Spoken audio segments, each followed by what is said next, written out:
Hi everyone, my name is Kami. I'm part of the outreach team here at F1 Doctors. And I'm really happy to see you all today here for our Gap Year Options panel. So we have 5 panelists who are going to share their experiences with us today.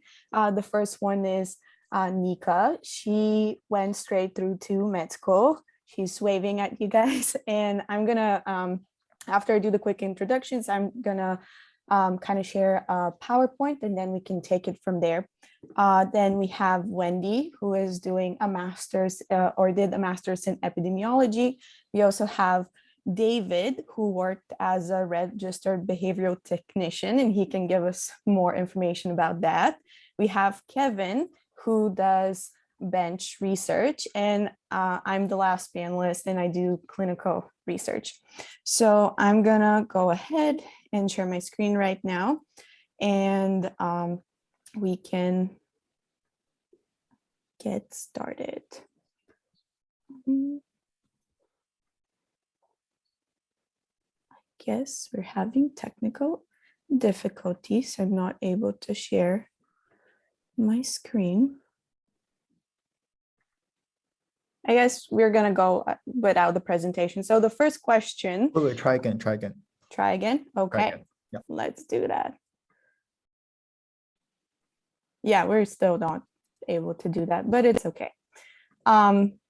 So the first question is, I'm going to ask all the panelists to, oh, there you go. We have a presentation. Perfect. Okay. So Kevin, if you want to jump to slide, there you go. I'm going to ask all the panelists to kind of like introduce themselves, give a few sentences about their experience, and then share why and when did they decide to pursue their specific major or specific experience. This is the contact info for all the panelists, and we're going to share this again at the end of the presentation, and we're also going to send an email so you guys can feel free to reach out to everyone. So if we can go back to the questions panel, then you can also talk about how did you choose to do your specific experience for the people who actually did a gap year. What are the advantages and disadvantages of taking / not taking a gap year in your opinion? And how did you make sure to make the most of your gap year experience? So I guess, does anyone want to start us off? Maybe I can go first since I think I'm the only one who didn't do a gap year. Go ahead, Nika. Yeah, so hi everyone, my name is Nicole or Nika. I am from Brazil. I went to undergrad at the University of Miami, and I applied straight through to medical school. I am currently a almost 4th year medical student at Thomas Jefferson University, Sidney Kimmel Medical College, in the MD program. So I didn't take a gap year. When I was, applying, I just decided to go straight through. I felt comfortable enough with my application and with the things that I had going on for me that I didn't feel the need to take a gap year. Although, halfway through my application cycle, I was kind of considering it because I didn't feel like I got enough interviews and I wasn't sure if I was going to get accepted, but ultimately it worked out for me. I think some of the advantages of going straight through, you don't have to worry about, the visa process and what you're going to do in that gap year period about your visa. You get to just go in and start medical school, which is something that I was very anxious to start as well, knowing that, if I was at my home country, I would probably already be almost done with medical school after, 4 or 5 years. And seeing my friends from back home all in medical school and it just made me a little anxious to start. So that was one of the reasons. And I just didn't really have a plan for what I was going to do my gap year. Like, that's not something I really considered. So that's why I just kind of went with it. And some of the disadvantages that I found of not taking a gap year, I mean, it's nice to have some time before medical school starts to live a little bit and to travel and to do other things that maybe are not medicine. And that's something that a lot of my classmates have, that I didn't have the opportunity to do. And starting medical school, I think I was 21 years old, but the average age in my class was 24 because a lot of people take multiple gap years, not just one. So I did feel like I had maybe like less life experiences going to medical school. And for a lot of people who did work in the medical field, they had a lot more knowledge coming into medical school than I did about certain things. That did give them maybe an advantage at the beginning, but at this point, you know, second, third year, it kind of levels out. At least that's how I feel. But in the very first month of medical school, I felt like maybe people who did scribing or something had a little bit more of knowledge of the system than I did. But like I said, now it's pretty equal. So that's my little bit on that. Thank you for sharing that, Nika. I guess Wendy, David, Kevin, do you guys want to share your experiences?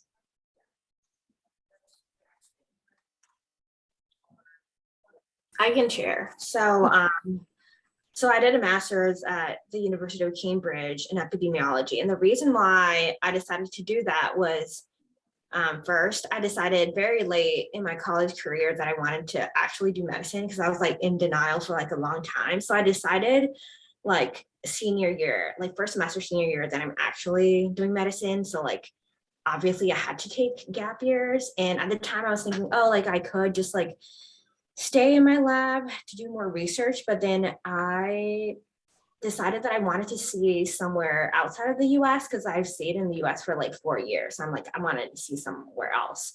So I was like, so I was like applying to schools in the UK.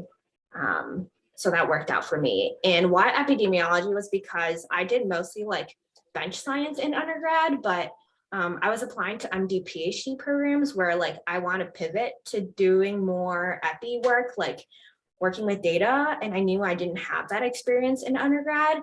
So I thought that the master's would help me, would strengthen that part and make me a more competitive applicant. And also like by the time I get to my PhD, I would also feel more comfortable working with data sets like right away. Yeah, the advantages and disadvantages. So so my program is a year, but I deferred my offer. So I took 2 years off. And the second year, I didn't do anything like related to medicine or science or anything. I just like went home to Taiwan and enjoyed time with family. And I like hiked a lot. I traveled a bit too. So I think that like made me a person again, because I felt like I was working like really hard, just trying to like look good to other people. And like, yes, I like I enjoyed what I was doing, but I was like less in tune with what that meant for me, until I had that year when I like really was able to like rejuvenate my soul, if that makes sense. So I personally really cherished that year when I didn't when I wasn't studying. And now like looking back to it, like medical school is pretty busy. You don't really have that much time to like really feed your spirit. So I think that really like helps me realize that, oh, I actually had interest in like calligraphy and like doing sketches or like baking sourdough. So like I knew like I have like other facets of like relieving stress now because I discovered that during my gap year. How do I make sure I make the most of my gap year experience? I just like lived in the moment for once, because I was like always preparing for the next step. But like during my gap years, I was like, okay, during my master's, I'm just gonna study for the master's. I'm just gonna like focus on what I'm doing right now and learning that. And during my like doing quote unquote doing nothing year, I just like really lived it. Yeah. And I would say that it really prepared me to like face a lot of the stress that I face now, even though I'm just like a first year in medical school. So like compared to like my seniors, it's like not that bad, but still, I think it's very helpful. Like my gap year has prepared me in this regard. And I think that is one very, very useful experience all of us who want to go to med school should think about, is like, how do we deal with stress and how do we make sure that as we do our gap years, or if we're still in undergrad or going straight through, or in med school and after med school, how do we take the best care of ourselves so we can be the best providers of care for our patients, right? So that's something very important. I guess I can go ahead, I can share my experience. So I went to undergrad at Macalester College in Minnesota, and I graduated in 2020. So this is my second gap year, and I'm preparing to apply this application cycle. When I was I guess going to college, my plan was to go straight through, but having gone to Macalester and just experiencing college, I thought it might be nice to take a few years off in between med school and colleges to, first of all, concentrate more on studying for the MCAT. I didn't want to do it during the academic year, just because during the academic year, I usually did research. So I thought it would be good to just take some time after college to study for the MCAT and also have some time to just do some fun things. So I graduated in 2020, started working as a clinical research coordinator at NYU Langone. So I manage a few studies there. And I personally really like my gap experience because I get to interact with patients more, and I get to learn about that aspect of medicine that as an undergrad, I didn't get to know too much about. And it's been a very rewarding experience, and you learn so much. You get to interact with all sorts of hospital staff. And it definitely prepares you very well for medical school, just kind of starting to learn those bedside manners that are so important to being a well-rounded physician. What are the advantages of taking a gap year? In my opinion, I think just kind of taking your time and enjoying your time is the most important part of it, just because med school and medicine in general is a really long journey. So you need to be enjoying it every step of the way. You can't tell yourself, oh, I'll put everything into school right now, and then after I'm done in 4 years, I'll enjoy my life. That's not how things work. You need to be enjoying life concurrently with doing your undergrad degree or taking your gap year or doing med school. So you need to find that balance. So for me, my gap year has been learning how to find that balance and experiencing as much as possible, both personally and more professionally.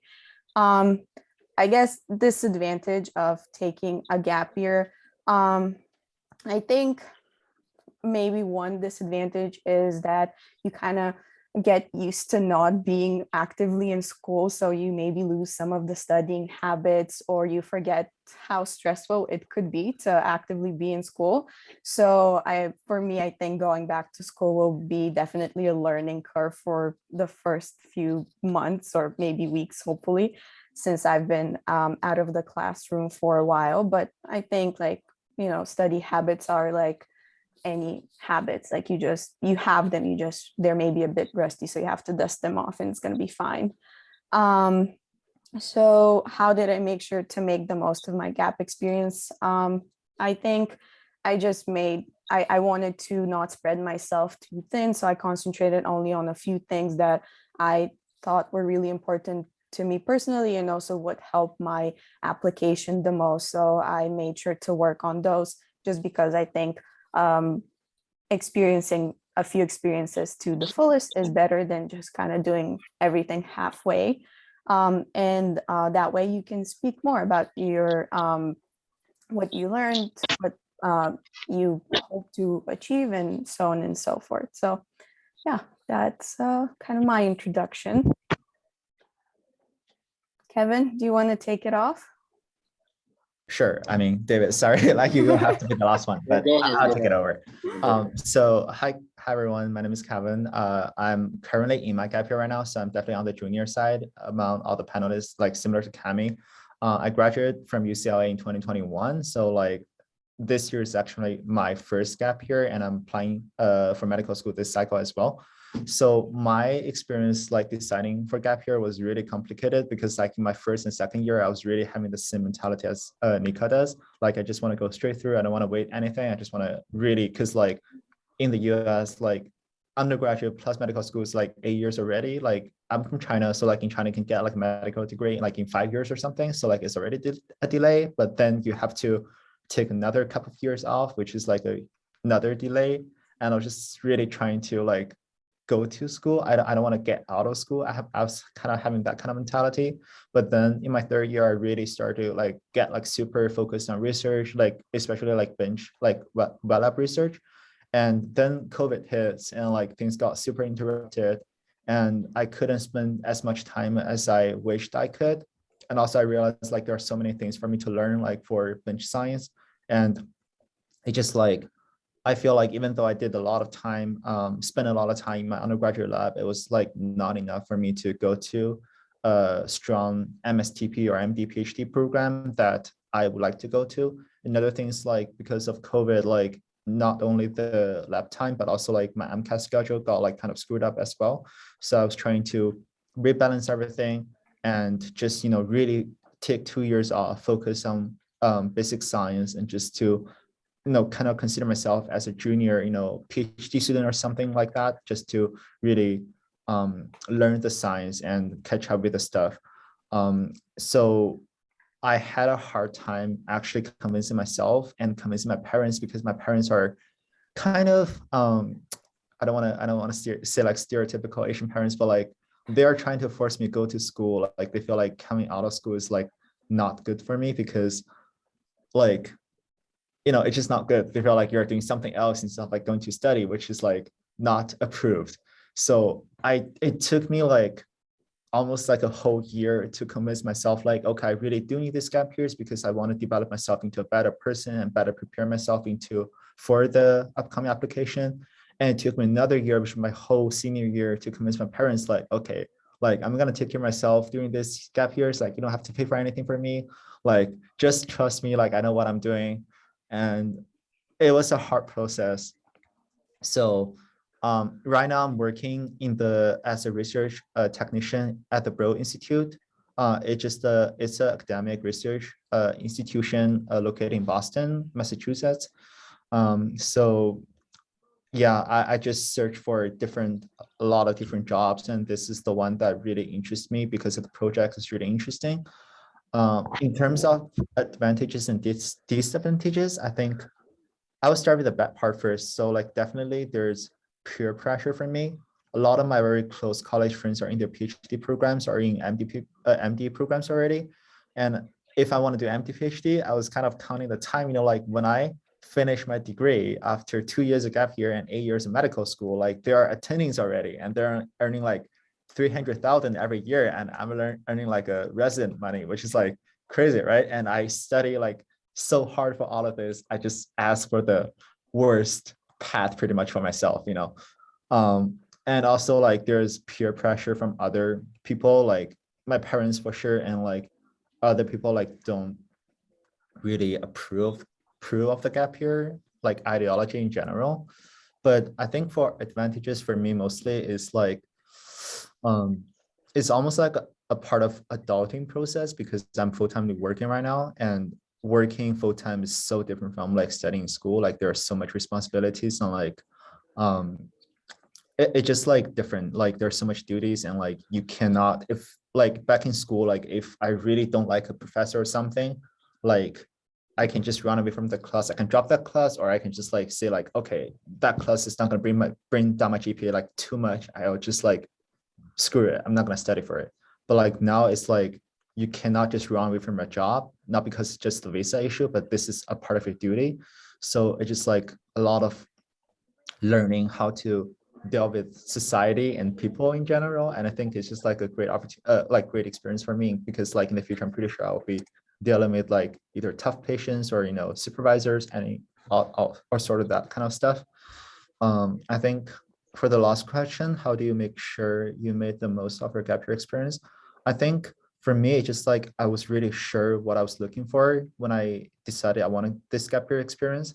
So like, I know people have different mentalities. Like some people think like gap year, they're just like trying to, I don't think there's a pros and cons, or like there's like good or bad in this. Like you can either take your gap year like chill, just make it relaxing and just like balance everything.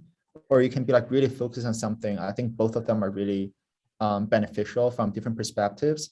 So for me, just like I'm really like determined like what I'm trying to do in my gap year, and like I think if I can end up publishing like a high impact, publishing a high impact journal, that'd be really beneficial for me. So I guess this is just my thought process, and popcorn to David. Sorry, I know I rambled a lot. It's all good. I think it's a good transition because I have strong opinions about taking a gap year, and I think everyone should take a gap year. So just keep in mind, these are my strong opinions. Take it with a grain of salt, I guess. It's definitely biased, but could you go back to the first slide?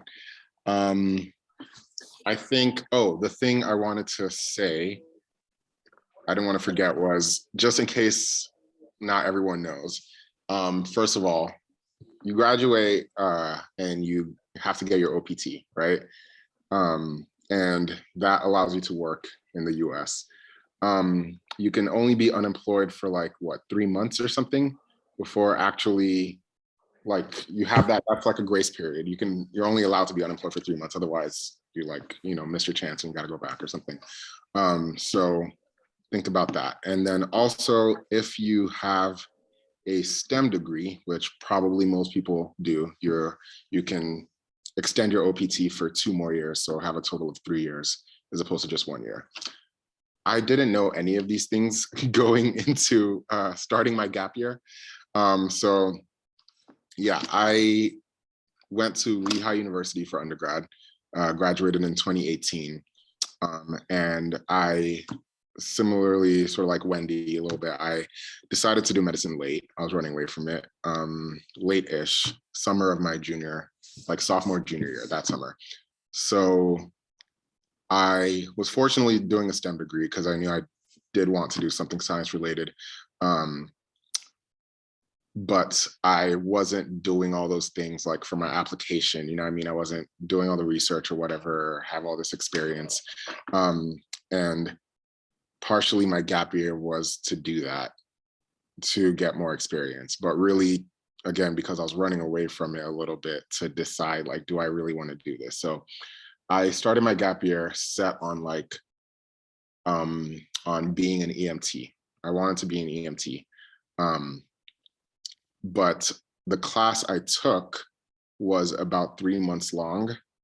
And basically by the time I was just finishing the course, I didn't have enough time to actually be unemployed. So once I realized that a couple of weeks before the course was over, I realized, shoot, I have to actually find a different job right now. And then I thought about being a registered behavioral technician. So I was working with kids with autism at a behavioral health clinic. And I chose that because, honestly, because it was just like something I felt uncomfortable with. I was like, I don't know what to do when I'm interacting with a person on the spectrum, really. And for some reason, I don't know, we'll say the Holy Spirit just convicted me, and I was just it just felt like such a problem to me that I just didn't know how to do that. And I felt uncomfortable. So yeah, I jumped into the job, and it was great. And I did it for an entire year. So I ended up taking 2 gap years. I worked for a year, did school for half a year, like the EMT school for half a year. And then, oh yeah, the only reason it ended early was because of COVID. Yeah, because it's a very in-person thing. The only reason my job ended early was because of COVID. Yeah, so those experiences were sort of, the EMT thing was really what I wanted to do, but the behavioral health thing was a happy coincidence, a very pleasant, surprise. Why did I decide to take a gap year in the first place? Because I decided late, and I took my MCAT twice. The first time it didn't work out. I only planned on taking 1 gap year originally. But then the first time I took my MCAT, it was not as great as I wanted it to be. And I was like, okay, I can take a gap year. I wasn't that eager to get into school. I really was not. Trust me, I was running away from it for a while. So yeah. How did you choose a specific position to work for? I sort of explained advantages and disadvantages of that. I think there are numerous advantages to taking a gap year. And similar to what everyone else has said, I think just life experience and getting to just live a little bit outside of school, because you are more than a student. And I think going from school to school, like that is really all you're going to be doing. You're just going to be a student. And there is so much life to live outside of school, outside of med school specifically. And I think I'm feeling this more because I'm in rotations right now, and I'm just like doing this every day and just going in. Like in med school, you're really going, I mean, depending on your age and stuff, but like with this medical career, you are going to, we are all aware that this is a big sacrifice. It's a delayed gratification thing, you know? So we all know that we're going to miss a good chunk of our 20s and stuff. This is your one little experience, one little time to have a little bit of a normal life. And I think it puts med school into perspective. It lets you know that some of these things are just not as big of a deal as like they seem. I think it helps people get a lot less stressed. I go to Emory University right now in Atlanta, Georgia. And I didn't know that. I'm also at Emory. Wendy, what? Yeah. Were you in M3? I'm in M1. Oh, you're in M1. Okay, cool. Wow, look at that. Not a bonding time, but I was like, wait, David, your like background is very like familiar. It's like 190, and I'm like, wait, am I just like crazy? Okay, sorry. Yes, yeah, I'm definitely in the School of Medicine right now. Yeah, so I'm in M3 at Emory, and I think so far from my little sample size of my class, I think I noticed that people who are more stressed versus less stressed are people who like went straight through versus people who've taken like 2 years, 3 years, 4 years off. You know, like the older people are less stressed. And I think that is good because there are a lot of stressful times in med school. It's not a joke, it's hard. It really is hard. But everything is putting it into perspective. You just have to put what you're doing into perspective. And you are not just a student. Even when you become a doctor, you're not just a doctor. You know, keep track of who you are outside these things. Unless you are that person who like you want medicine to be your life. You know, that is great. That is fine. That is phenomenal because you are the people who are going to do all the breakthroughs and spend the hours in the labs that the rest of us don't want to do it. And you will make the discoveries and stuff. And we love that. But a lot of people are not like that. I am not like that at all. And I miss my friends that aren't in med school, all the people hanging out all the time and like have regular jobs and make money. They make money, goodness. They can travel, they can buy things. Like it's, you have a lot of those thoughts. And I think it's the advantage and the disadvantage. So the disadvantage is that like, I won't necessarily say that my work ethic or study habits have gotten so much worse. I think they have a little bit, of course, but it's just more so sitting there and not wanting to study because you know what you could be doing. You've tasted life. And that makes it harder. Not necessarily a worse work ethic. It's just like knowing what else you could do. But at the end of the day, you know, you come back to it and you realize like you picked this career, you love medicine for whatever reason that, you know, each and every one of us do. So yeah, it's just, again, perspective. Like medicine is tough. You will get stressed. You're going to feel like your world is crumbling. I took step 1 a couple months ago and it was a brutal time. Even if it's pass fail, just please still study for it. Like, bruh, I saw my roommate cry. My roommate's another like 6'1" or 2" Black dude like me. Like, he was breaking down during that time, and it's tough. But again, perspective. So yeah, I'll leave that question there because I'm talking a lot now. How did you make sure you made the most of your gap year experience? I think everyone, wherever you are, you just have to take a lot of time to decide what you want to do.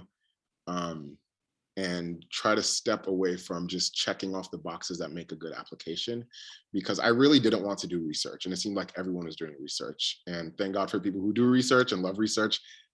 I don't like research, and I'm sure there are other people in here that probably don't like research that much. You don't have to. You don't have to.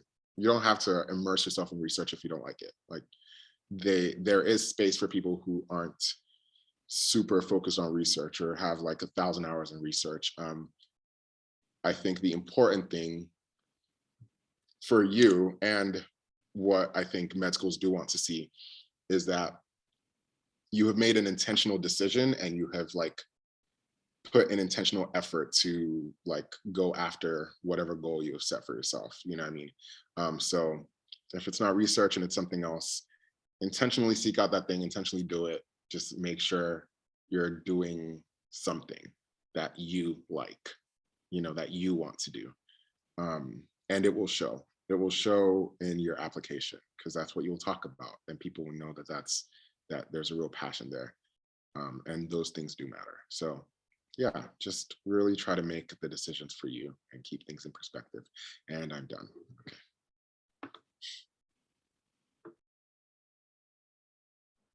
Thank you, David, for sharing those thoughts. I personally resonate with a lot of them, even as someone who's still in their gap years. And I definitely want to second what you said. We are people outside of medicine, and we need to make sure we take care of those people and work on them and make the most out of that. So now we're going to move on to the second set of questions that we have for the panelists. The first one is, what did you learn during your gap year that will help you for medical school or for the future? What advice do you have for the attendees? And then if you had a chance, would you do anything differently? So do we want to do the same order that we just did, or do we want to change it up?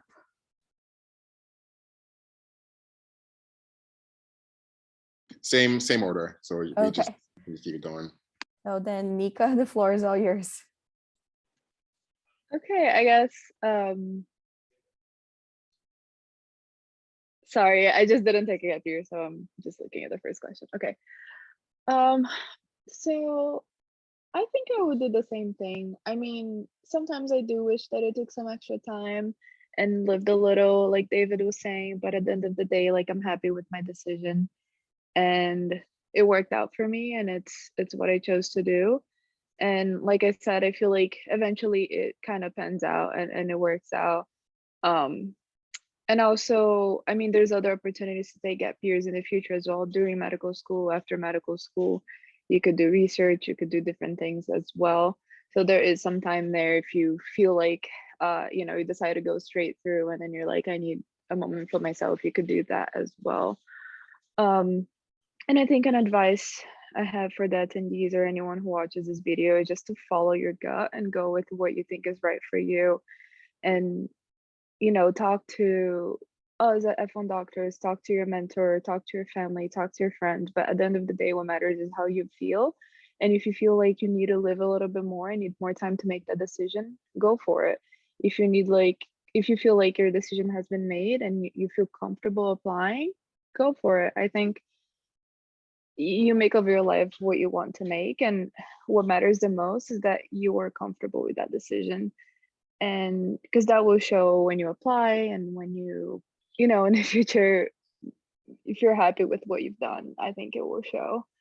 I think that's all I have for now.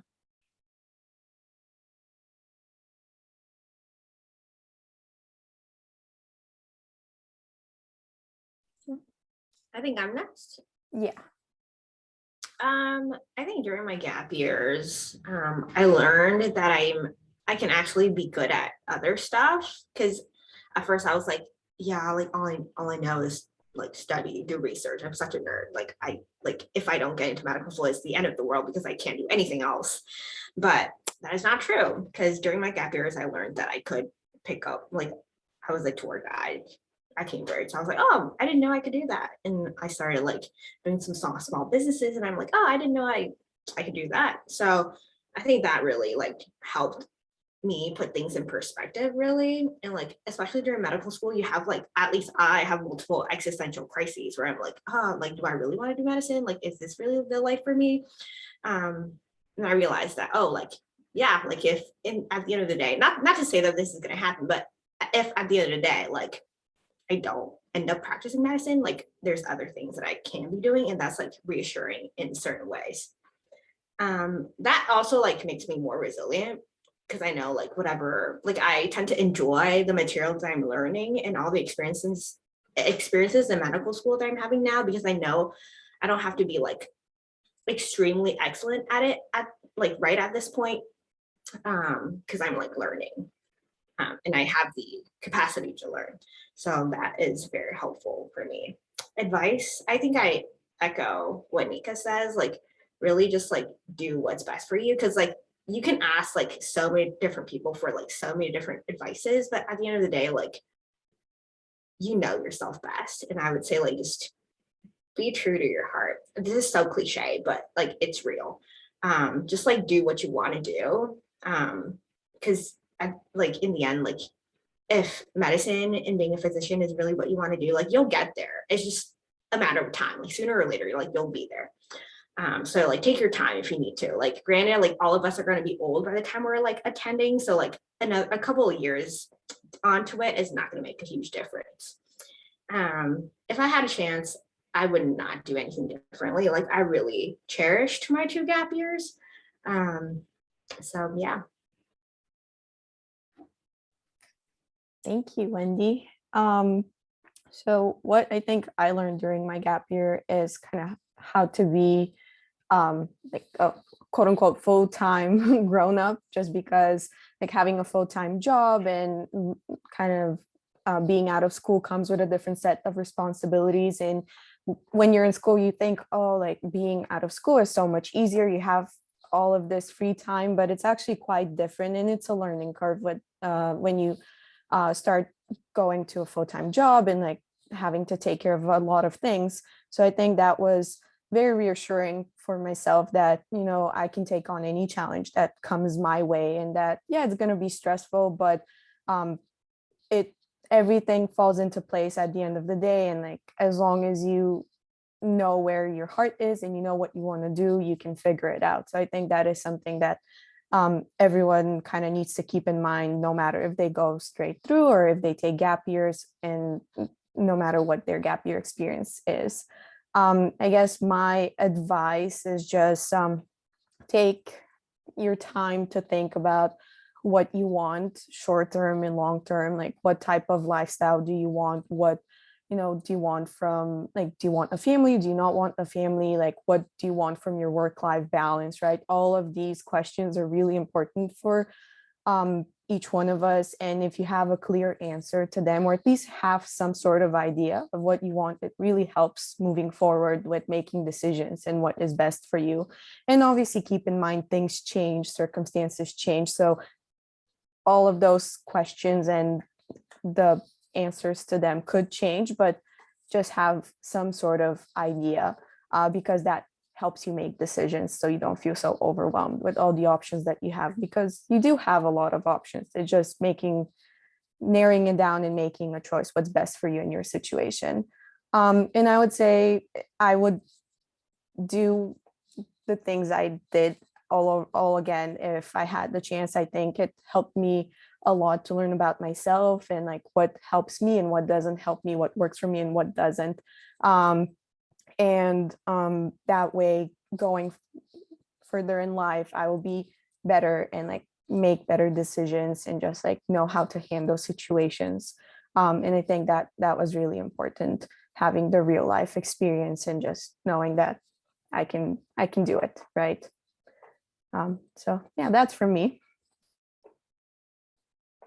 I'll take over, I guess. So what did I learn during gap year? I think I really second a lot of things that Kami just said, like, because I was living a really, honestly, a really sheltered life, like until I graduated from college, like for the first 22 years of my life, I didn't really worry about money and stuff. Like, I mean, I feel really shameful and like guilty to say, but my parents pretty much take care of all my like living expenses and stuff. So this is actually the first time of me to like fully be independent financially and taking care of everything of my life, which is, I think is kind of late, honestly, because I know a lot of people like start really early and they have, they live on their own scholarship during college and stuff. But like, I think it's still a different experience for me, absolutely. Another thing I was trying to say, but I kind of, oh yeah, I remember. So I was saying like, I was thinking like, I think a lot of people are involved in many like college, like or student organizations and stuff. But sometimes I feel like some organizations might be a little bit like doing like I think there's a term for it, it's like something like performative, like activism. Like they are trying to be like socially engaged and like doing like volunteering stuff, but like a lot of time those are really just focused to build your resume, but like they're not really making impact in the society like as a whole, like make a bigger impact in the areas that need the most help. So I think in my gap year I got like more free time to like really go out of campus and be a more socially engaged citizen. So I think that's definitely like something I really appreciate, because like, if you're on campus, like most of the time you don't have chance to help the neighborhoods that needs the most help and like go to the places that really, are the most underserved. So I think this is definitely another thing that was beneficial for me.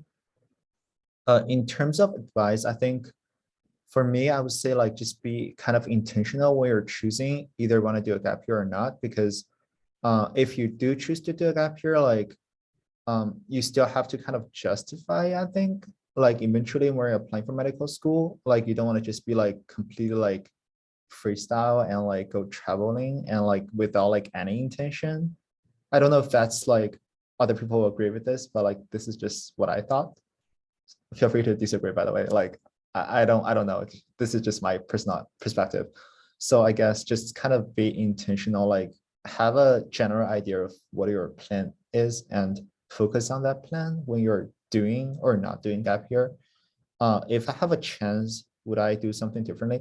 I had this is kind of weird, but I had a different job opportunity that would pay me more.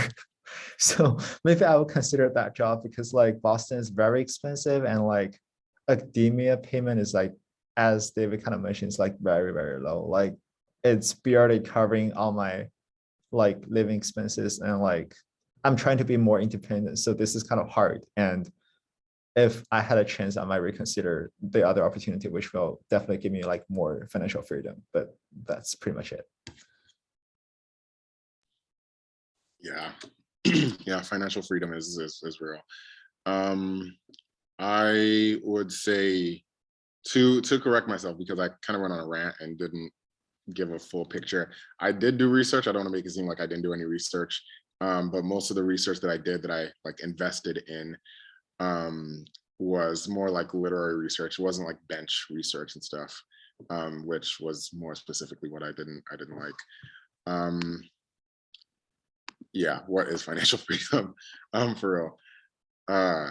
Yeah, so what did I learn?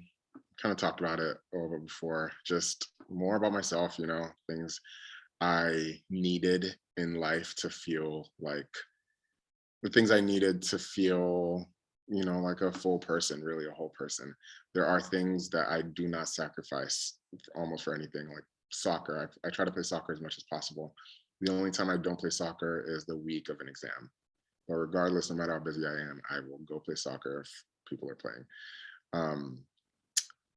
Yeah, and advice that I have, same like everyone's been saying, just be intentional, do what is best for you, and like no one else, or rather very few people are in your shoes, especially you as an international student. Most likely the people around you are not in your shoes, and they do not and cannot understand, and that's okay.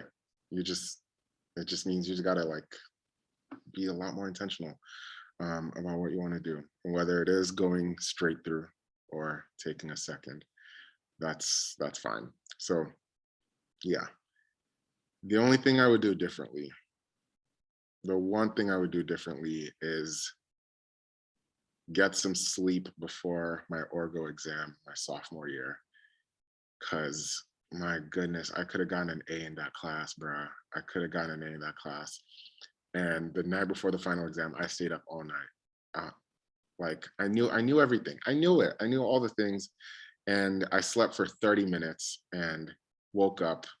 And it was one of those times where like you study a lot and then you wake up and you are still thinking about the test. And for some reason, everything is gone. There was like nothing in my head anymore as soon as I woke up. And like in that moment, I knew it was over. So anyway, that one class, like I ended up getting a B in Orgo, and I really could have gotten A if I didn't do so poorly on that exam that I knew. But And David, you made it.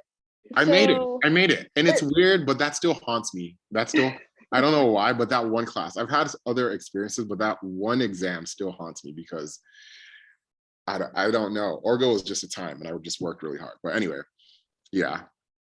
Other than that, nah, my gap years were fantastic. I really feel so blessed to experience the things that I did, to do the things that I did. Even though it was kind of a roundabout way. I was really blessed. So I wouldn't change anything. Yeah.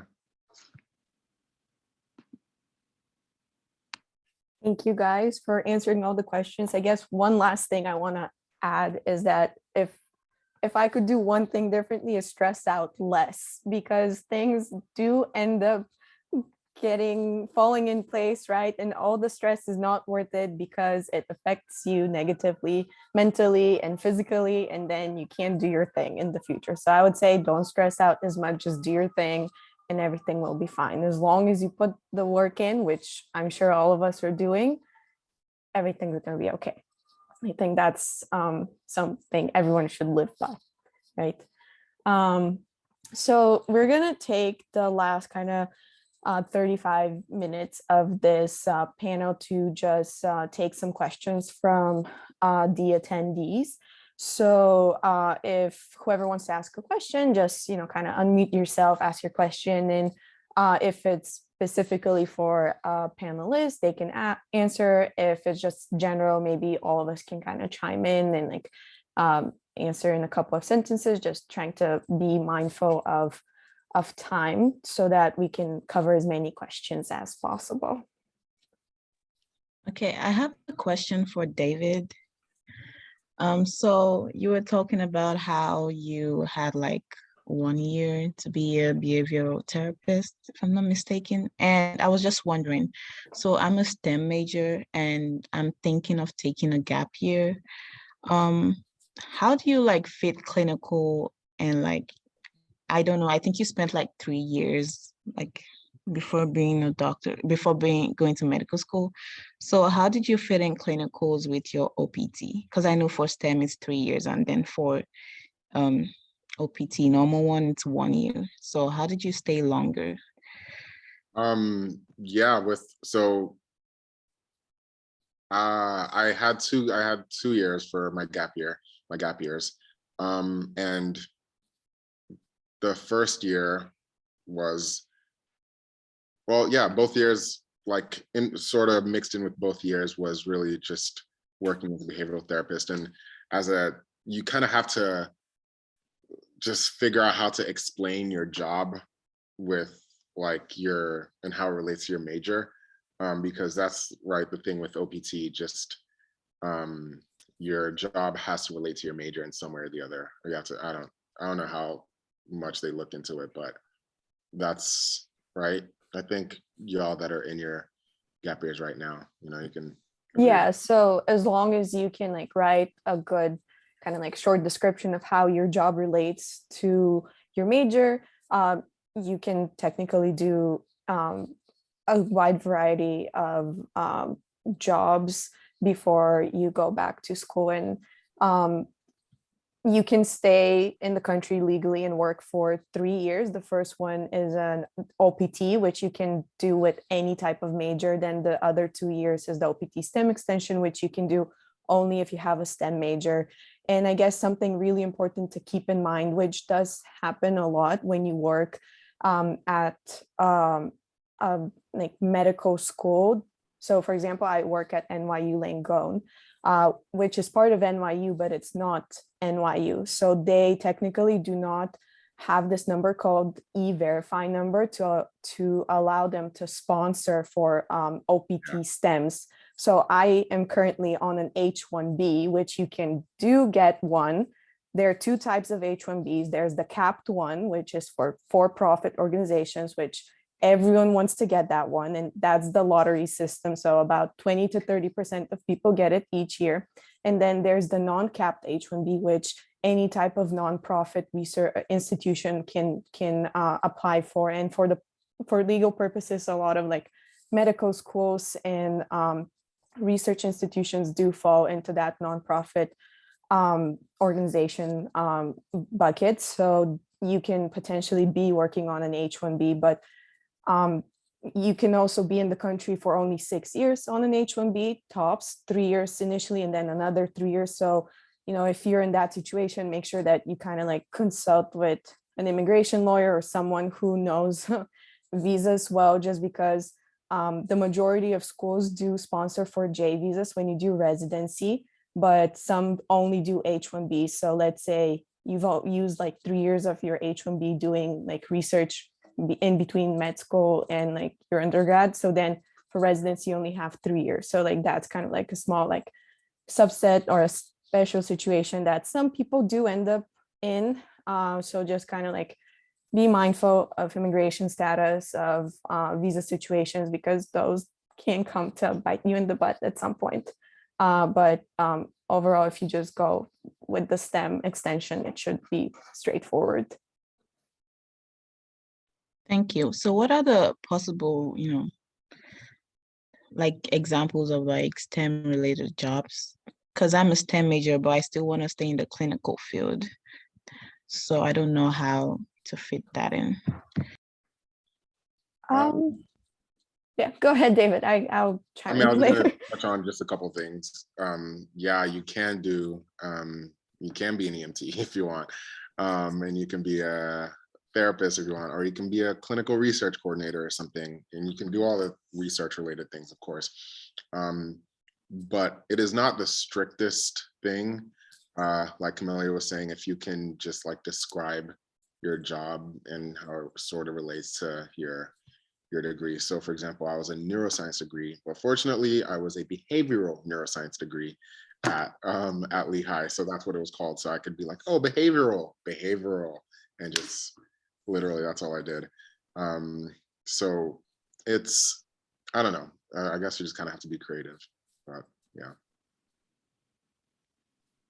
Yeah, I definitely agree with that. It's just kind of like being able to spin everything, and technically any type of like clinical job will relate to like a neuroscience degree or biology degree or chemistry degree, right? So it's pretty straightforward. And a lot of institutions have offices for international students, and they do help you figure out how to write that small description to maximize your chances. So I think one other person you can kind of have as a resource is your office for international students. They will definitely know the best wording. Thank you. There's a question in the chat. I'll just read it out. So Dia asks, is the application process for applying to jobs for gap year more difficult because of being on OPT? And what is the best way to find opportunities?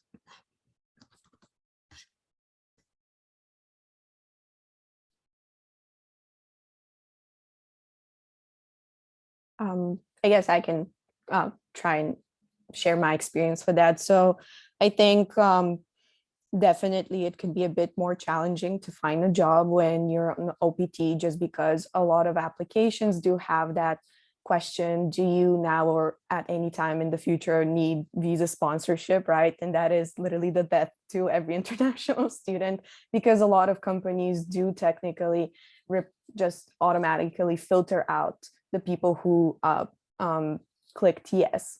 That being said, which obviously like is not the best thing to do, but you're only going to be there for like a year or two, tops 3 years, because you're going to medical school, right? That's your plan. So technically, if you have your OPT and OPT STEM, you don't necessarily need a visa sponsorship. So you can potentially spin it like that. That way you can get your foot in the door then while you're kind of interviewers, and then they will definitely go through, I don't want to say the hassle, because I would say F1 visas and OPTs and OPT stamps are relatively straightforward, and the employer doesn't even have to pay anything compared to like other visas. So that makes it easier. But yeah, you can potentially do that. And just the biggest question you need to ask is, do these people have an E-Verify number that then they can do, like they can use for your OPT stamp? So that's the biggest question you need to answer. But yeah, it's kind of like a blurry situation. There's not a straightforward answer, but you can make it work. Yeah, I agree. I think the most important thing is the E-Verify number.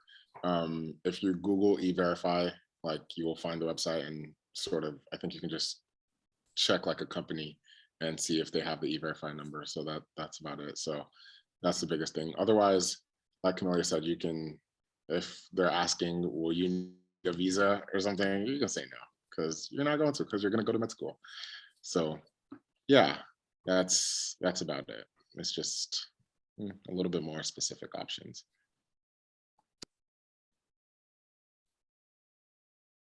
I guess I'll read out another question. If no one's asking Thank you, directly. Kevin. Yeah. No worries. If I have an okay GPA coming out of undergraduate, do you guys recommend improving the GPA with a postbac or master's? I was debating between doing a postbac or working in a research lab for my gap year, and I don't know if I should work on improving my GPA.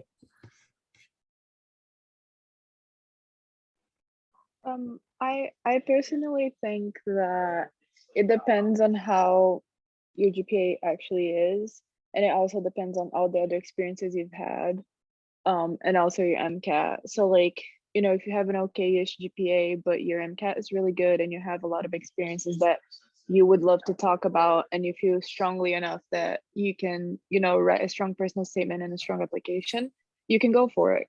Now, like we've been saying here, if you feel like you need that extra experience, if you feel like maybe the other aspects of your application don't feel as strong to you, then maybe you should consider a postbac or a master's or something.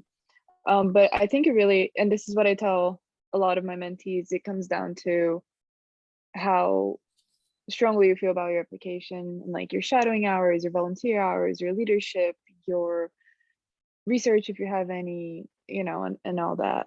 I don't know if anyone has a different idea.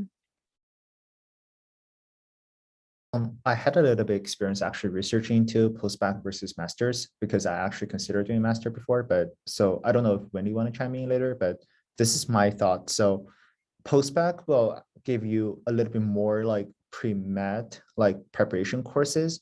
Masters will be more like research focused. I think most of the masters will, at least you'll have to write some kind of a thesis at the end of the day.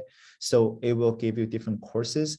Like academically challenging, I would say like it's really up to the program that you go to. But for example, if you graduated from a humanities major and didn't have much chance to take like science classes as a, you know, like STEM classes for pre-medical like prereqs, I would say like do a postbac, because that would suit you better.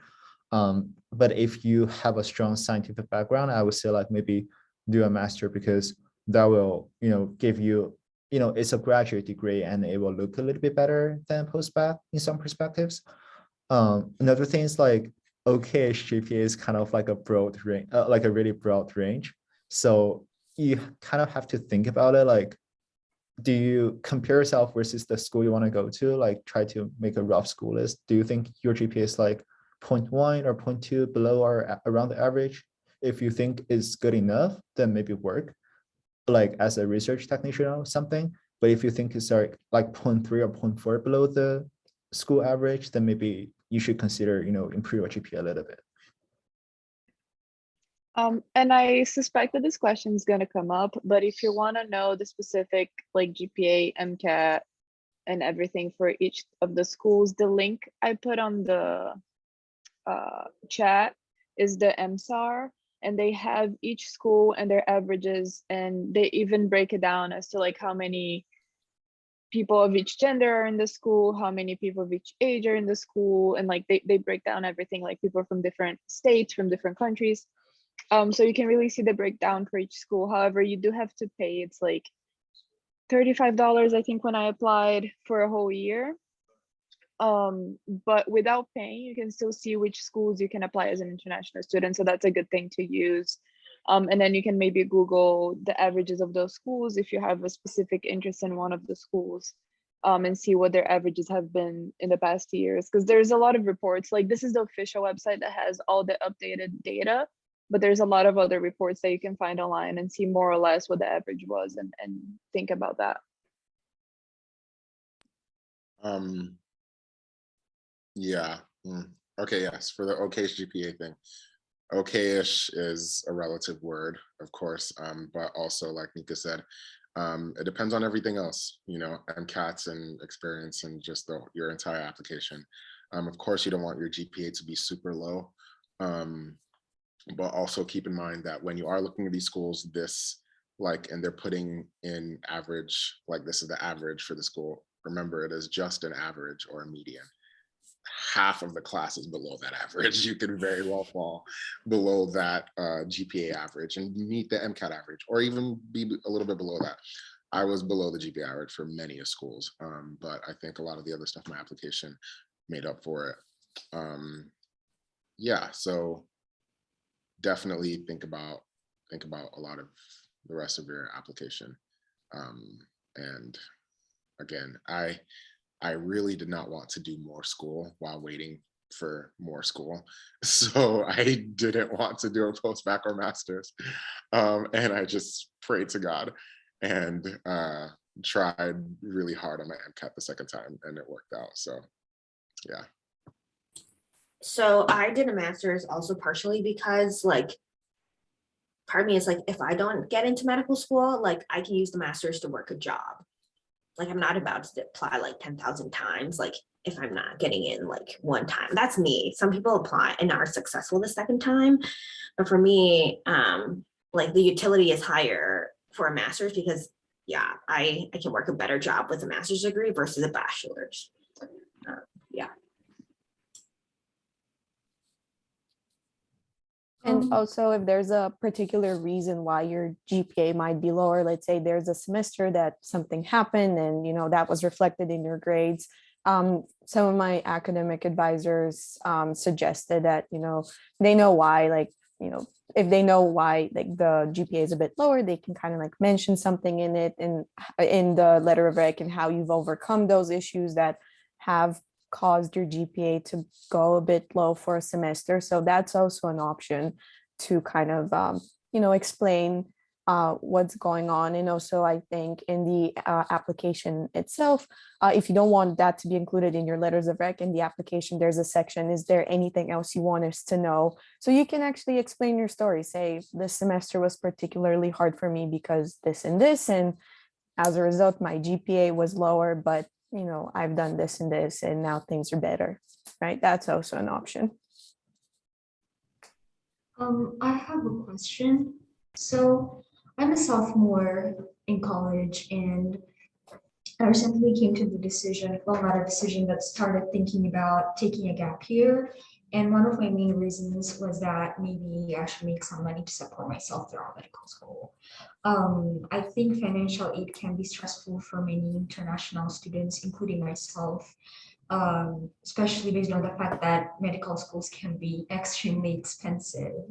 And honestly, I don't think that I can work in a gap year enough to provide for myself, at least for my tuition. So what are resources that you know, that like international students can use to maybe pay for their tuition or just support themselves through medical school, in addition to the scholarships the schools give.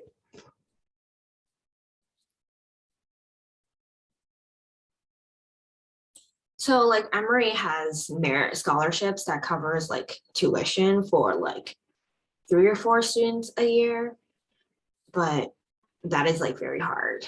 I don't think I have a great answer to that. I applied MD PhD, so my degree is paid for and I get a stipend, which is very fortunate.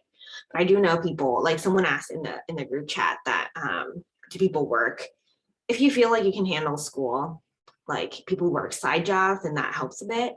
But other than that, I really don't have a better answer.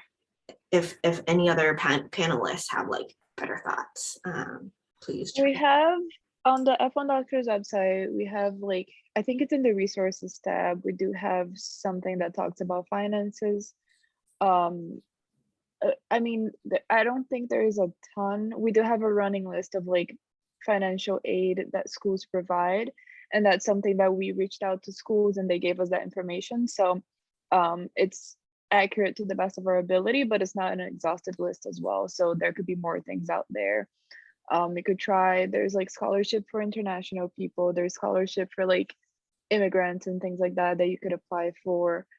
And then the other thing you can do is get a loan. There are a few companies that we have on the website that allow you to do a loan without a cosigner, which, you know, because when you get a loan, you can't get a federal loan as an international student, but you can get a private loan.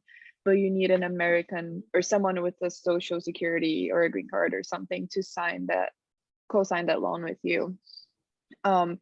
So those companies on the website don't require a cosigner, or they might like help you out with that. But with that being said, they do charge a little bit higher interest fee because of that. So I know people ask for help for ask their family for help, or just try to find those opportunities. Like, I'm sorry, I also don't have a great answer, but those are the things that we do have on our website that could potentially be helpful. Yeah, I don't think there are any comforting answers to that question. I get that question a lot. It is a sad reality, honestly. I feel like the F1 Doctors website is probably the best bet in terms of finding a whole bunch of, collection of resources. Emory, for example, before coming in, there was a plan to have like aid for international students. And I really thought it was going to happen, but it sort of fell through as COVID started. And then after that, it just never picked up. And the head of the financial aid office like left recently as well. So now there's just like no hope, it sounds like. Yeah, but there are no real good answers. I mean, your side hustle job is not going to cover for med school. It's barely, it's not really going to cover for living even. So I don't know. The one other thing, I guess, that is a positive, they did say that international students now qualify for like the assistance fee applying for medical school. So that might be a step in the right direction for the future. But yeah, unfortunately right now, I don't think there's much. I'm sorry. Excuse me. Yeah, I can confirm that because I just got the fee assistance thing. So yeah, anyone looking for that, try it out. Which in previous years we could not do, so. Yeah, just one thing, just to go back on the MSAR thing real quick. For all those schools on the MSAR that say they accept international students, look at each school, go to each school's website and see whatever condition they have, because a lot of the schools have a condition. And like, it might just not be something you're interested in. For example, Baylor is like, you have to do MD PhD or something. And George Washington was like, you have to do, it's like a different program than the regular MD program that requires you to like go back to your home country at the end of it. And I wasted a whole like application fee thing on George Washington before realizing that didn't even want to do that. So a lot of schools have different conditions. So you have to look at each school's website and see their policy for international students. Excuse me. So did you look at like the numbers? Like for example, some schools accept like only 4 students, or some schools interview like maybe Yeah, 4, whatever. Yeah. And just, I mean, any school that I saw like, oh, they didn't accept any international students or even give any interviews to any international students, I just took them off the list. So yeah. And something else you can do is go on our website and like look up the school, because there's a filter. You can choose the school and see how many people are in that school, or even if that school is there. Because I mean, if it's not there, it doesn't mean that there aren't international students there. We just might not have reached them because we don't have all the international students in our platform. But if you see that a school has a lot of people and a lot of people are there, then that should be a good sign, you know. David, Hi. yes, I have a question for David about the EMT. So when you did the EMT, were you out of school or you were still in school? I was out of school. Yeah. And how many months did you do that? I did it for 2 months, but the school itself started a little bit later after I graduated, right? So that took some time. And there were not that many schools that accepted what's it called, international students, or people that didn't have a green card, whatever, in the first place. So it was already hard enough finding the right school just to do that. But yeah, I took it for like 2 or 3 months. It was kind of a rushed little thing. Okay, thank you. I have a question for David. So I am a sophomore right now, and I do EMT as volunteering currently. So I asked my school to do EMT as a CPT because they said like you can do part-time jobs, but they declined that, the type of internship. So I'm looking forward to do EMT as my OPT for a year or 2, but is it okay if I do that or no? I don't see why not. If anyone else has any other thoughts, I don't see why not. I personally don't see an issue either, as long as you can write that short description of how your job is related to your major, and I think it shouldn't be an issue to work as an EMT. So there's also like I don't know, it's a program, so it's like a benefit that you guys like pre-completion OPT, which they say if you want to do it before you graduate. So during my term of 4 years of undergrad, I can do the pre-completion OPT. So would you guys recommend doing that? Because I personally am not looking to take a gap year for medical school, and I want to use the OPT because I don't want to just waste my 3 years of OPT if I get into medical school straight. So would you guys recommend doing pre-completion OPT or like?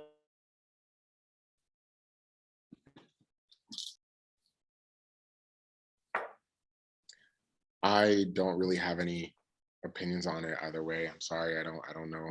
I didn't even know about pre-completion OPT at this stage, to be honest. So yeah, I'm also not familiar with that term. I do know that some schools offer like summer CPT. Depending on the school, there are different requirements. For example, Macalester was very generous when it came to CPTs. So usually you have to like register it for a credit, and when you register a credit at school, you need to pay for the course, right? Even if it's an internship, right? As part of your experience. But Macalester would pay the 1 credit internship so you can pursue your CPT. So I think the best thing to do is just go and talk to your Office for International Students and see if you can do it as a summer experience, not during the school year, just because there are like some restrictions during the school year. And in the summer, as far as I know, you can work 40 hours a week. So you can technically have that as your full-time job. no more than 40 hours a week though, because that violates the CPT rules. But again, your best resource would be your Office for International Students. Got it. Don't Thank you. don't forget to take your time and enjoy the ride too, and like make sure to have free time during undergrad, because if you're going straight through, you need to make sure that your head is in the right spot and not to burn yourself out too early. Yeah, I have like a similar situation, but I asked my international student office, and I think the reason why they don't sponsor CPT, because like I want to apply for a scribe position. I think it's similar position, similar situation for EMT, because like I think scribe company they want you to have like 1 year or 2 year at least commitment. So that's the same for the EMT company, and then CPT doesn't sponsor to have, because you only can do CPT within the academic semester. So that's the reason why the school deny you use the CPT, because you cannot do your job and work out of the academic semester. So I believe I asked about their pre-completion policy, OPT policy, and they think as long as work the same way as post-completion OPT, but it's like just, like we have 3 years OPT, you just use that 3 years like before you graduate. Yeah, that's the case. I don't know whether it will be helpful, but that's what I found out after I asked my international student office. But I encourage you to ask for your institution as well.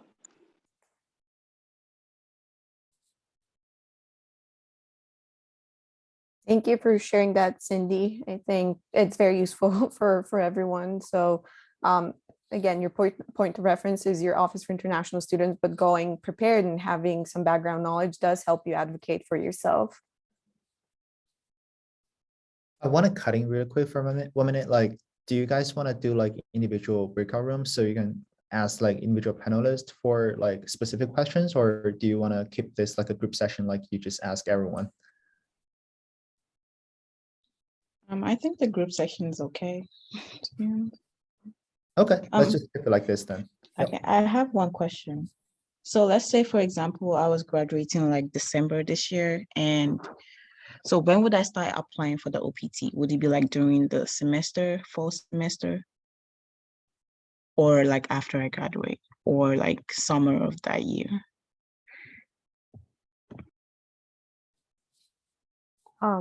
I guess I don't know the specific rules. I can speak from my personal experience applying for the OPT. And I guess mine is a bit different because I graduated in the spring semester. So I remember I sent in my official application. So I think the rule with OPT is that there is a date when you can send in your application. I think the rule is you can send your application 90 days before your program ends. So, let's say your program ends December 1st, 90 days before December 1st, you can send in your application. Then it takes a while for the OPT to get approved. They advise you to apply as soon as possible, just because the processing time tends to be a bit shorter if you apply sooner rather than later. And once you get approved for the OPT, you have 90 days from that approval date, I think, to start a job, right? And have something secured. And if you don't, they will ask you to leave the country. If you do, your OPT starts at like when you start a job, or at least that's what I remember, but okay, I can so you stand don't corrected. excuse me. So you don't have to have like a job offer first, like CPT. No, technically you don't Okay. have to, but it's if you decide to travel outside of the country, which I think now is complicated, but like COVID and like travel restrictions, like you do need to have a job secured, because you can't leave the country without your OPT approved and without having like a job offer. Otherwise, they won't let you back in. Thank you. Yeah. Speaking about leaving the country, I feel like we're running out of time. So let me just be quick, because this is another thing I had an issue with. You are only getting a visa gets you in the country. A visa does not keep you in the country. So your visa can expire while you're here, as long as your status is fine. So For example, if you're still going to school, you still have like an I-20, or you are on OPT. Your visa can expire while you're here, and it can stay expired. I have not renewed my visa since I graduated. I haven't been back because in Nigeria, it's going to take so long from Nigeria to get the visa back, and I was just too scared about all that time. So yeah, just think about that. If you really do need to leave the country when you like graduate, because when you graduate, your visa is going to be expired, right? It ends pretty much when you graduate. Just make sure you are renewing your visa when you go back home. So yeah. And I guess speaking of visas, make sure that keep in mind that with COVID, processing time is much, much longer than usual. So if you have a tight deadline to get your visa, maybe it's not ideal to go back home, get the visa, and then come back. Like you might want to stay in the country until processing times are more convenient. Guys, I just typed this in the chat, but I just wanted to say it again. Like, please make sure that you're checking all this information with a professional. We're giving you like peer-to-peer advice here, but nothing we say is 100%, and we could be wrong and things change. So please make sure that you're making the right decision for yourself and that you research everything before you make that decision. Because we would hate for something to happen and then, you know, because we were misinformed or something. And I just wanted to say, like, please make sure to do that research for yourself. We're here to help and help you find the resources, but yeah. Hi, Kami, can I add something? This is Mateus. Hi, yeah, of course. Go ahead. Hi, sorry. So hi, everyone. My name is Mateus. I'm the executive director of F1 Doctors with GoPika. And I just wanted to echo what Nika said and just remind everyone that every institution has a designated DSO who is responsible for OPT, CPT, as well as any immigration questions that you may have. So although you might have any counseling from mentors or even from us, please check with your DSOs or even the head of your international programs and partnerships. I'm sure Nika and everyone in the board expressed that already, but it's just very important because we're all students and we just want to make sure that you're getting actual professional help when it comes to immigration or to any visa related questions. But when it comes to anything else regarding academics, we're here to help you. Just whatever it comes to visa, just make sure to confirm the information. Thank you.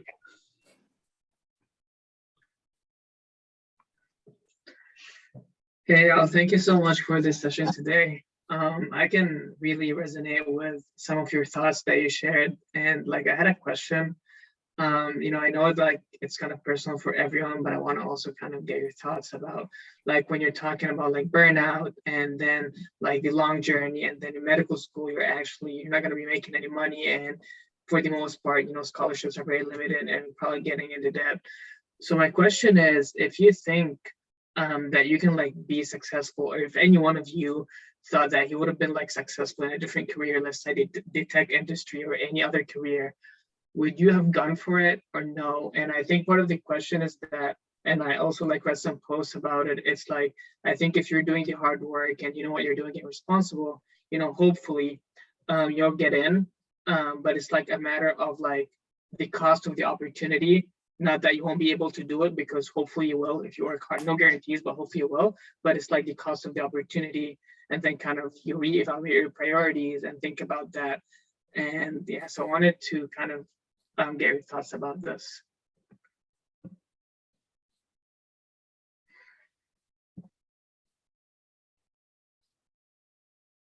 Anyone wanna? I think Yes, I was try and David- answer. Lisa, do you want to go first? Oh, no, I was gonna say, I think David and I are kind of on the spot here because I think, are the only ones in medical school. After your thoughts to David, you and after Nicole.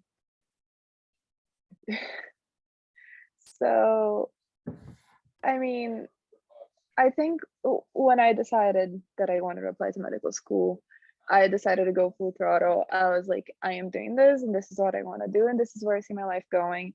And I didn't really have a backup plan. And my backup plan was to try again.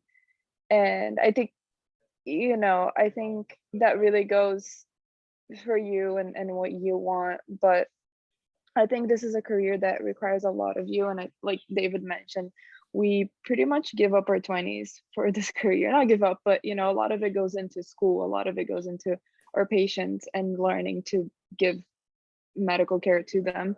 And it can be really overwhelming, even if this is the thing that you want to do for the rest of your life.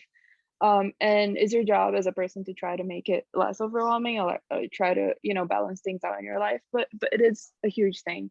And if you're not certain, I think taking a gap year or two to maybe think about this decision and make sure that you don't want to do something else, and try out different things that you can do with your life, like David was saying. I think that's a very valid thing to do, and if that's your reason for doing it, I think that's absolutely lovely, and would make it so that you don't have to go through a few years of medical school to say, I don't want this. Now, if your passion is to work in healthcare, there's so many fields. There's PT, there's OT, there's PA, there's NPs, there's therapies. Like, there's so many things you can do and so many ways that you can help other people and still work in a hospital. Pardon my cat's meowing. You can still work in a hospital, you can still help patients, you can still make an impact on people's lives. So I think if you're not 100% sure and you want that extra time, take the extra time. Like, at the end of the day, I'll be an attending at 30, you'll be an attending at 32, 31. It doesn't make a difference. Like, if it is where you want to be, you will be happy that you took that time to reflect on it, because once you start medical school, you'll be sure that that's what you want, and that's going to make the decision a lot easier. So that's my long answer to that question.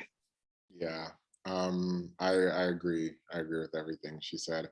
I think it's a funny question, because I truly feel like I would have thrived in absolutely anything else. I would be killing it in so many other jobs, honestly. That's, of course, this is just how I personally feel, whether or not it's true. But yeah, it made me just be a lot more intentional, be all the more intentional about like deciding whether or not I wanted to do this. And the truth of the matter is that you are going to, even still, you're going to have moments where medicine is annoying the crap out of you.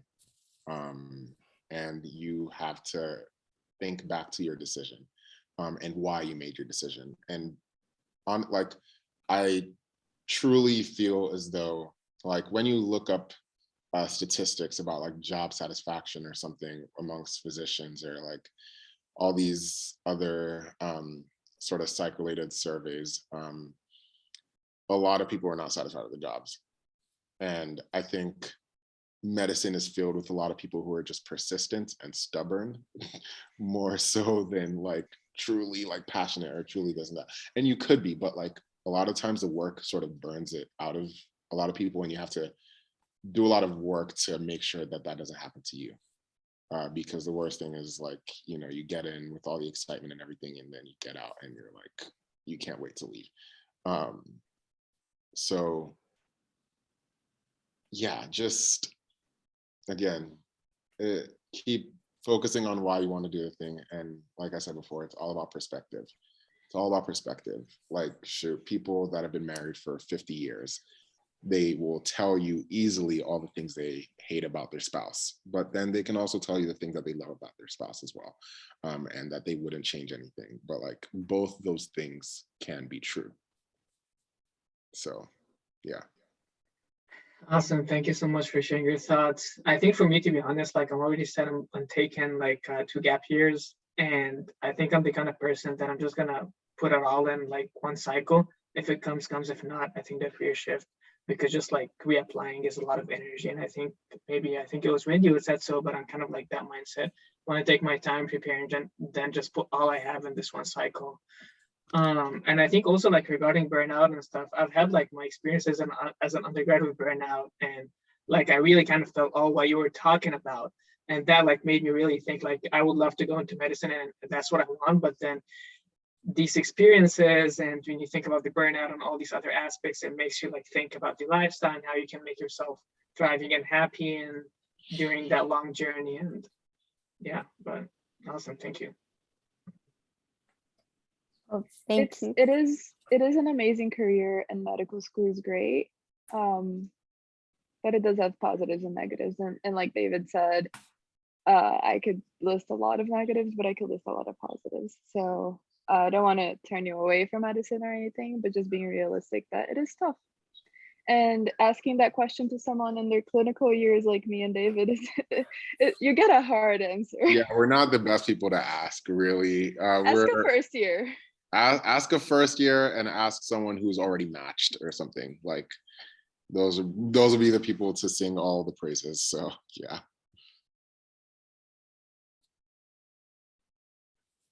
Well, thank you everyone for coming tonight. Thank you for the panelists for sharing your experience. Thank you for the attendees for coming.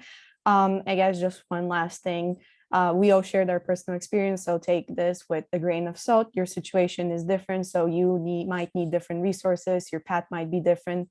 We're always like here to help out, but they're professionals who are better equipped to answer some questions. So make sure you consult with those too. But F1 Doctors is here for you. More than happy to help out. We're gonna, if Kevin can go back to the slide where we have the info for the panelists. Feel free to reach out to us on via Instagram, or just like email F1 Doctors outreach email, and we can like connect you with anyone you want to talk to. And yeah, like we're gonna send out an email in the next few days with the recording if you want to go through something again. And yeah, I think that covers it all. Anyone have any last comments?